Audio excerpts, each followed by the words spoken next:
पहली सुर्खी में बात तेजी से बढ़ते कोरोना के मामलों की। देश में पिछले 24 घंटे में 4000 से ज्यादा नए मामले सामने आए, जबकि 10 लोगों की मौत हुई।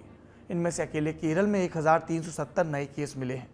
कोरोना के बढ़ते मामलों को देखते हुए केंद्रीय स्वास्थ्य मंत्रालय ने अधिक मामलों वाले 5 राज्यों को खत लिखा है। कौन से राज्य हैं ये? तमिलनाडु, केरल, तेलंगाना, कर्नाटक और महाराष्ट्र।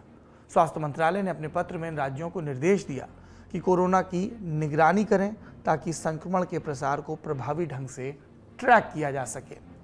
दूसरी सुर्खी उत्तर प्रदेश से है। प्रधानमंत्री नरेंद्र मोदी आज यूपी इन्वेस्टर्स समिट के तीसरे जीबीसी यानी ग्राउंड ब्रेकिंग सेरेमनी में शामिल हुए, जहां उन्होंने करीब 80,000 करोड़ रुपए की 1400 से ज्यादा औद्योगिक परियोजनाओं की आधारशिला रखी।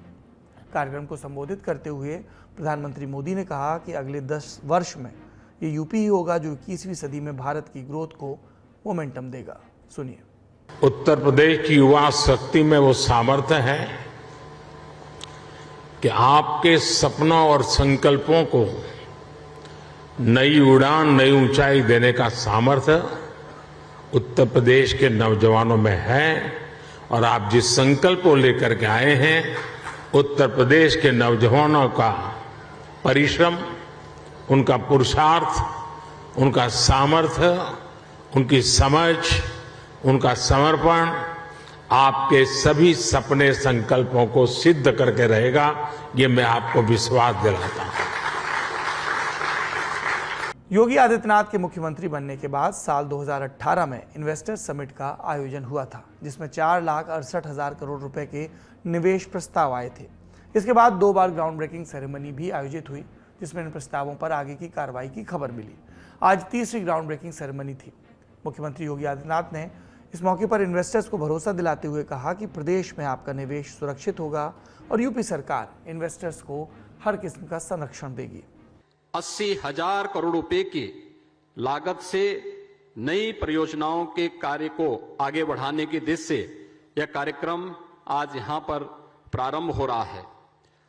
1400 से अधिक जो निवेश की परियोजनाएं हैं, इनमें डाटा सेंटर की हैं, कृषि और संबद्ध क्षेत्र है, आईटी एंड इलेक्ट्रॉनिक्स का क्षेत्र है, इंफ्रास्ट्रक्चर, मैन्युफैक्चरिंग, हथकरघा एवं टेक्सटाइल, एमएसएमई आदि क्षेत्रों की इन परियोजनाओं में, जिनके माध्यम से 5 लाख प्रत्यक्ष और 20 लाख अप्रत्यक्ष रोजगार के सृजन इसके माध्यम से उत्तर प्रदेश को प्राप्त होंगे। लखनऊ में इन्वेस्टर्स समिट के दौरान कई बड़े उद्योगपतियों ने यूपी में इन्वेस्टमेंट का ऐलान किया। अडानी ग्रुप के चेयरमैन गौतम अडानी ने कहा 70,000 करोड़ रुपए का इन्वेस्टमेंट करेंगे, जिससे करीब 30,000 लोगों को रोजगार मिलेगा।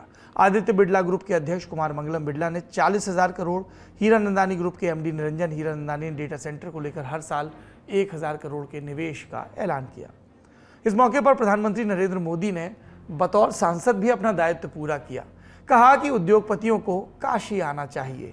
मैं काशी का सांसद हूं, इसलिए आपसे कहूंगा कि मेरी काशी देखकर आइए, ये बहुत बदल गई है। तीसरी सुर्खी ये अमेरिका से आई। 2 जून को अमेरिका के विदेश मंत्री एंटनी ब्लिंकन ने United states commission on international religion freedom यानी दुनिया भर में धार्मिक आज़ादी का जो हाल है, इसको लेकर USCIRF की एनुअल रिपोर्ट जारी की। इस रिपोर्ट में भारत में अल्पसंख्यकों और धार्मिक स्थलों पर हुए हमलों का जिक्र किया गया है। साथ ही कुछ राज्यों की सरकारों के फैसलों पर भी सवाल खड़े किए गए। पहले बात रिपोर्ट की। रिपोर्ट में योगी आदित्यनाथ और कर्नाटक सरकार के फैसले का जिक्र करते हुए लिखा है कि अक्टूबर 2021 में भारत की कर्नाटक सरकार ने राज्य में चर्चों और पादरियों के एक सर्वेक्षण का आदेश दिया। साथ ही पुलिस को कहा गया कि वो ईसाई धर्म को अपनाने वाले हिंदुओं को खोजने के लिए घर घर जाकर जांच करे। इसके अलावा जून 2021 में यूपी के मुख्यमंत्री योगी आदित्यनाथ ने चेतावनी दी कि वह राष्ट्रीय सुरक्षा अधिनियम यानी NSA लागू करेंगे, जो किसी भी उस व्यक्ति को हिरासत में लेने की इजाज़त देता है जिसके किसी भी काम से राज्य की सुरक्षा को खतरा पैदा होता है। इसके बाद योगी ने 500 से ज़्यादा अधिकारियों की एक टीम बनाई, जिनका मकसद धर्मांतरण गतिविधियों में शामिल रहे लोगों को पकड़ना था। ये रिपोर्ट का अंश है। रिपोर्ट जारी करते हुए अमेरिकी विदेश मंत्री ने कहा कि भारत में अल्पसंख्यकों और उनके धार्मिक स्थलों पर हमले बढ़े हैं। अपने संबोधन में भारत का जिक्र करते हुए एंटनी ब्लिंकन ने कहा, इस रिपोर्ट में ये बताया गया है कि दुनिया भर में धार्मिक स्वतंत्रता की स्थिति कैसी है और धार्मिक अल्पसंख्यकों के अधिकार कहां-कहां खतरे में हैं। उदाहरण के तौर पर दुनिया के सबसे बड़े लोकतंत्र और कई धर्मों का घर माने जाने वाले भारत में लोगों और उनके धार्मिक स्थानों पर हमले की घटनाएं बढ़ी हैं।